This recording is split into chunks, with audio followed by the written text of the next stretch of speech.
జై భారత్ ఆధ్వర్యంలో నవంబర్ 8, 9న జరుగుతున్న మతోన్మాదానికి వ్యతిరేకంగా జై హో జాతీయ సమ్మేళనం ఖాన్ అబ్దుల్ గఫార్ ఖాన్ భవన్లో ఎల్బీ నగర్ హైదరాబాద్లో జరుగుతుంది.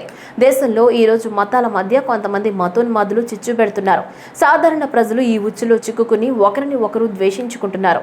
దేశ సమైక్యత కోసం, స్వాతంత్ర్యం కోసం ప్రాణాల్ని త్యాగం చేసిన రామ్ ప్రసాద్ బిస్మిల్, అష్ఫాకుల్లా ఖాన్, గాంధీజీ, గఫర్ ఖాన్, స్వామి వివేకానంద గార్ల స్ఫూర్తితో జై భారత్ ఈ సమైక్యత కార్యక్రమమైన జై హో 3వ జాతీయ సమ్మేళనాన్ని నిర్వహిస్తుంది. ఈ కార్యక్రమాన్ని విజయవంతం చేయాలని కరపత్ర ఆవిష్కరణలో పాల్గొన్న ప్రతినిధులు కోరారు. జై భారత్, శ్రీ మాత్రే నమః. నేను అమ్మవారి శ్రీ శ్రీ నాగలక్ష్మి అమ్మవారి శక్తిపీఠం నుండి మధురానగర్ విజయవాడ నుండి వచ్చాను. నాగలక్ష్మి మాతగా నేను 42 సంవత్సరాల నుంచి ఇదే ఏకగ్రీవంగా అన్ని మతాల వాళ్ళకి సేవ చేస్తూ ఈ 42 సంవత్సరాల నుంచి సేవ చేశాను. ఇప్పుడు ఈ 42వ సంవత్సరంలో ఈ జై భారత్ కార్యక్రమం అనగా జై హో 3వ జాతీయ సమ్మేళనం, ఈ సమ్మేళనంలో హైదరాబాద్లో జరగనున్న ఈ సమ్మేళనానికి అందరూ కలిసికట్టుగా వచ్చి ప్రతి ఒక్కరూ అన్ని మతాల వాళ్ళు, హిందూ ముస్లిమే కాదు ప్రతి మతాల వాళ్ళు కలిసికట్టుగా వచ్చి మన భారత జాతిని సంరక్షించుకోవాలని కోరుకుంటున్నాను.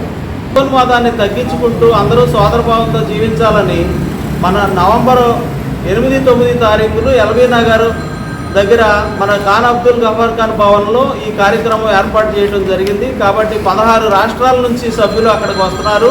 ప్రతి ఒక్కరు కూడా ఈ కార్యక్రమంలో భాగస్వాములు అయ్యి మన దేశ సమైక్యతను చాటాలని కోరుతూ ఉన్నాము.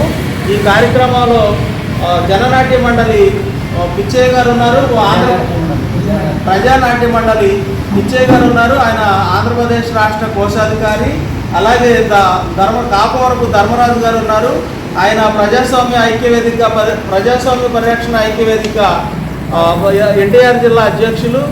అదేవిధంగా నాగలక్ష్మి మాతాజీ గారు ఉన్నారు, అలాగే కదిక్నాసి రజాక్ గారు ఉన్నారు, ఎంఏ రజాక్ గారు ఉన్నారు, అలాగే మన శ్రీనివాస్ గారు కదిక్నాసి శ్రీనివాస్ గారు ఉన్నారు, రాజమణి గారు ఉన్నారు, తర్వాత స్వామీజీ మీ పేరు స్వామీజీ వెంకటరమణ స్వామీజీ ఉన్నారు, అలాగే శివస్వామీజీ ఉన్నారు, తర్వాత మన నాగు స్వామీజీ ఉన్నారు, అలాగే రాము గారు. మన విజయవాడలో ఉన్న మన సభ్యులందరూ కూడా హిందూ ముస్లిం ఐక్యత కోసం కొంతమంది అడుగుతూ ఉన్నారు, హిందూ ముస్లిం ఐక్యతే చెప్తున్నారు, మిగతా మతాల గురించి మాట్లాడట్లేదని.